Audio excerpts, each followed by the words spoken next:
ஐயா, வாசுவும் இங்க படிச்சவன். அதனால வாசுவும் எனக்கு ரொம்ப நல்லாவே தெரியும்.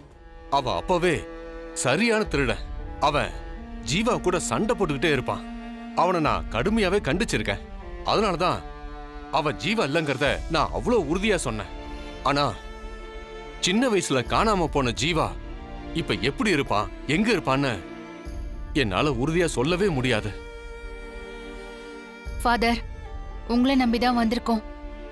ஜீவாவை எங்க வீட்ல பல பேரு பல வழியில தேடியும் கண்டுபிடிக்க முடியல. கடவுள் மேல நம்பிக்கை வைங்க.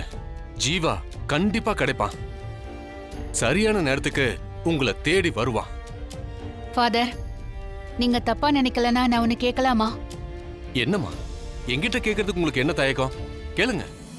இல்ல, காணாம போன ஜீவா ஏதாவது ஒரு வீட்டு பையனா வளர்ந்துட்டு இருக்கலாம். அவன் யாருன்னு சொன்னா அதனால ஏதாவது பிரச்சனை வந்துருமோன்னு கூட யோசிச்சு நீங்க ஜீவா யாருன்னு சொல்லாம இருக்கீங்களா? சத்தியமா சொல்றோம் ஃபாதர், எங்களால அவனுக்கு எந்த பிரச்சனையும் வராது. ஏசப்பா, மை காட். நீங்க ஜானகி கேட்டதை தப்பா எடுத்துக்காதீங்க ஃபாதர். ஜீவாவுக்கு நியாயமா கிடைக்க வேண்டிய சொத்துக்கள் அவனுக்கு போகணும். அதுக்காக தான் முக்கியமா அவனை தேடுறோம். வாழ்க்கையில தவறவிட்ட ஒரு முக்கியமான கடமையை திரும்ப நிறைவேற்றணும். அதுக்காகத்தான் அந்த பஞ்சாயத்துக்கு பின்னால ஜீவாவை நானும் தேடிட்டு தான் இருக்கேங்கய்யா. அந்த பையனை பத்தின தகவல் எனக்கு கிடைச்சதுன்னா கண்டிப்பா நான் உங்ககிட்ட வந்து தகவல் சொல்றேன். அவன் என் கையில கிடைச்சானா நானே உங்ககிட்ட கூட்டிட்டு வந்துடுறேன். உங்கள மாதிரி கௌரவமான குடும்பத்துக்கு வாரிசுன்னு சொன்னா அவனும் ரொம்ப சந்தோஷப்படுவான். அதை நீங்க செய்வீங்கன்னு எனக்கு நம்பிக்கை இருக்கு ஃபாதர். சரி, நான் வரேன். போயிட்டு வரோம். பார்வதி, சிவா தூங்கிட்டானா? அவருக்கு தூங்குறது தவிர வேற என்ன வேலை இருக்கு? அண்ணன் வந்ததும் சாப்பிடுறேன்னு சொன்னாரு. லேட்டா வருவோன்னு அந்த மாயா சொன்னால அதான் அவர் சாப்பிட்டுட்டாரு. ஷோ, ஏன் புருஷனும் அப்படிதான். மச்சான் வந்தாச்சா மச்சான் வந்தாச்சான்னு கேட்டுட்டே இருந்தாரு. உங்க மச்சான் என்ன சின்ன குழந்தையான்னு ஒரு கடி கடிச்சதுக்கு அப்புறம் தான் அமைதியா இருந்தாரு. அந்த ஜீவாவை தேடி கண்டுபிடிச்சு சொத்துல பங்கு கொடுக்கறதுக்கு ஏன் எல்லாரும் இவ்வளவு அக்கறைப்படுறாங்கன்னு தெரியல. போனவன் போகட்டும், கிடைச்ச வரைக்கும் லாபம்னு விட்டு தொலைய வேண்டியதானே.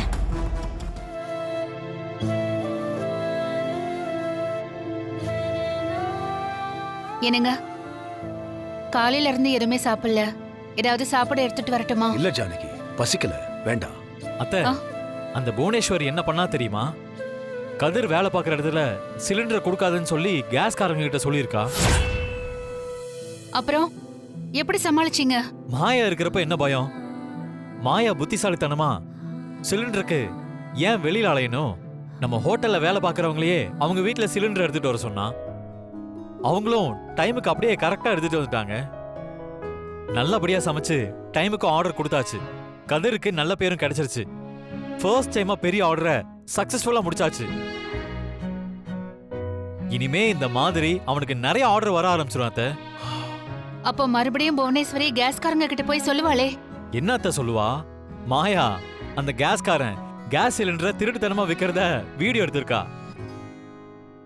அவன் ஹோட்டலுக்கு வந்து ஐயோ அம்மா என்ன மன்னிச்சிருங்கம்மான்னு அப்படியே மாயா கால்ல விழாத குறை. அது மட்டும் இல்ல, இவங்க தான் இந்த மாதிரி பண்ண சொன்னாங்கன்னு நேரா போலீஸ்லயே மாட்டி விட்டுட்டா. இப்பவாவது அந்த புவனேஸ்வரிக்கு நம்ம யாருங்கிறது புரிஞ்சிருக்கோம். அந்த நிமிஷமே புவனேஸ்வரி அப்படியே நொந்து போயிட்டா. அந்த புவனேஸ்வரி இனிமேலாவது திருந்துவாளான்னு பாப்போம். அவ இப்படி திருந்துவா? திமிராதான் பேசிட்டு போறா. ஏன்னா நமக்கு ஃபாதர் பீட்டர் பத்தியே தெரியாது. அவருக்கு யாரோ வாசு ஜீவாவா நடிக்கிற தகவலை சொல்லியிருக்காங்க. அதனாலதான் அவர் அங்க வந்திருக்காரு. பெரியப்பாவை சிக்கல்ல இருந்தும் காப்பாத்திருக்காரு. பெரியப்பா இதெல்லாம் யோசனை பண்ணி பார்த்துதான் ஃபாதர் பீட்டர் போய் பார்த்திருக்காரு. பெரியப்பா போய் கேட்டதும் ஜீவாவை பத்தி அவரும் சொல்லியிருக்காரு. ஃபாதர் எதையோ யாருக்காகவும் சொல்லாம மறைக்கிறாரு. மாயா, நீ சொல்றதெல்லாம் யோசிச்சு பாக்குறப்போ எல்லாமே சரியா இருக்கிற மாதிரி தான் தோணுது. பெரியப்பா போய் ஜீவா காணாம போனதுக்கு ஃபாதர் கொடுத்த கம்ப்ளைண்ட் காப்பியை கேட்டப்போ அவர் உடனே எடுத்து கொடுத்திருக்காரு. அத்தனை வருஷத்துக்கு முன்னால கொடுத்த கம்ப்ளைண்ட் காப்பி எங்க இருந்திருக்கும்? எப்படி டக்குன்னு எடுத்து கொடுத்திருக்க முடியும்? இதெல்லாம் தான் எனக்கு சந்தேகத்தை எழுப்புது. பெரியப்பாவுக்கு ஃபாதர் பீட்டர் மேல நல்ல மரியாதை இருக்கு. ஃபாதரும் பெரியப்பா மேல நல்ல மரியாதை வச்சிருக்காரு. ஆனா ஜீவா விஷயத்துல யாரோ ஒருத்தவங்க பெரியப்பாவுக்கும் பீட்டருக்கும் நடுவுல இருக்காங்க. யோசிக்க வேண்டிய விஷயம் தான் மாயா. அதோட சீனு, ஜீவா இல்லைன்னு சொல்ற ஃபாதருக்கு ஜீவா யாருன்னு எப்படி தெரியாம இருக்கும்? பெரியப்பா சந்தேகப்பட்டதுக்கு ஏத்த மாதிரி ஃபாதருக்கும் ஜீவா யாருன்னு தெரிஞ்சு ஏதோ ஒரு காரணத்துக்காக அவர் சொல்லாம இருக்கலாம் இல்லையா? சரி, நம்ம ஒண்ணு பண்ணுவோம். முதல்ல ஃபாதரை பார்த்து பேசுவோம். பெரியப்பாவால அவர் வயசுக்கும் மரியாதைக்கும் சில விஷயங்களை இறங்கி போய் பேச முடியாது. நாம ஃபாதர் கிட்ட மனசு விட்டு பேசலாம். எப்படியாவது உதவ சொல்லி கேட்கலாம். ஒருவேளை ஜீவாவை பத்தின விஷயம் ஃபாதருக்கு தெரிஞ்சிருந்து அவர் அதை ரகசியமா வச்சிருந்தாலும் அதை எப்படி கண்டுபிடிக்கலான்னு ஏதாவது க்ளூ கண்டுபிடிக்கலாம். என்ன சொல்ற? ஹலோ ஃபாதர், வணக்கம் ஃபாதர். நான் ஜீவா பேசுறேன். சொல்லு ஜீவா, என்ன திடீர்னு கால் பண்ணிருக்க? ஏதாவது அவசரமான விஷயமா? திடீர்னு நேத்து ரகுராம் ஐயாவும் ஜானகி அம்மாவும் வந்திருந்தாங்க. உன்னை பத்தி விசாரிச்சாங்கப்பா. அந்த நேரம் பார்த்து நான் உன் போட்டோவை டேபிள் வச்சு பார்த்துக்கிட்டு இருந்தேன். நல்ல வேலை அவங்க பார்க்கல. பார்த்துருந்தா நீ மாட்டிருப்ப ஜீவா. இல்ல, என் குடும்பம் எப்படியாவது என்னை கண்டுபிடிச்சிடணும்னு ரொம்ப தீவிரமா இருக்காங்க. இன்னைக்கு என்னை பத்தி விசாரிக்க மாயாவும் சீனும் உங்களை பார்க்க வராங்க. ஏதாவது துருவி துருவி கேள்வி கேட்பாங்க. எந்த சூழ்நிலையிலையும் என்னை பத்தி சொல்லிடாதீங்க ஃபாதர். கவலையே படாத ஜீவா. யார் வந்து கேட்டாலும் உன்னை பத்தி நான் எதுவுமே சொல்ல மாட்டேன். ஜீவாவை எனக்கு தெரியாது அப்படிங்கறத என்னுடைய ஒரே பதிலா இருக்கும். சரி, நான் அப்புறம் கூப்பிடுறேன். சரிங்க ஃபாதர். ஜீவா உங்களோட கான்டாக்ட்ல தான் இருக்கானா ஃபாதர்? ஜீவாவா? எந்த ஜீவா? சரி, இப்ப நீ எதுக்காக இங்க வந்த?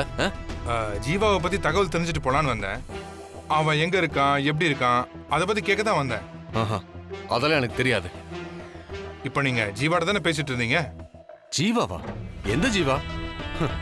நான் பேசினது ஜீவானந்தம் ராபர்ட் கிட்ட. என்ன ஃபாதர், எங்களை பொய் சொல்லக்கூடாதுன்னு வளர்த்துட்டு நீங்களும் இப்படி பொய் சொல்லலாமா? என்ன நினைச்சீங்க? நான் எந்த ஜீவாவை பத்தி கேட்கறேன்னு உங்களுக்கு தெரியாதா? நான் கேட்கிற ஜீவாவை பத்தி உங்களுக்கு தெரியவே தெரியாதா? ஃபாதர், உண்மையை சொல்லுங்க, ஜீவா எங்க இருக்கான்? நீ தப்பான இடத்துல வந்து தப்பான கேள்வி கேட்டுக்கிட்டு இருக்க. ஜீவா எங்க இருக்கான்னு எனக்கு தெரியாது. நான் தான் ஜீவான்னு பஞ்சாயத்து ஆதரவா தீர்ப்பு சொல்ல போற நேரத்துக்கு கரெக்டா வந்து நான் ஜீவா இல்ல வாசுன்னு ஏன் சொன்னீங்க? இங்க பாரு, நீ இங்க வளர்ந்தவன். உன்னை நல்லவனா வாழ வைக்க வேண்டிய கடமை எனக்கு இருக்கு. நீ ஜெயிலுக்கு போய் திருந்தி இருப்பன்னு நினைச்ச. ஆனா பெரிய திருடனா இப்ப மாறி வந்திருக்க நீ. அடுத்த உன்னோட அடையாளத்தை திருடி நீ தான் ஜீவான்னு ரகுராம் வீட்டுக்கு போனா அந்த குடும்பத்தையும் நீ நாசம் பண்ணிடுவ.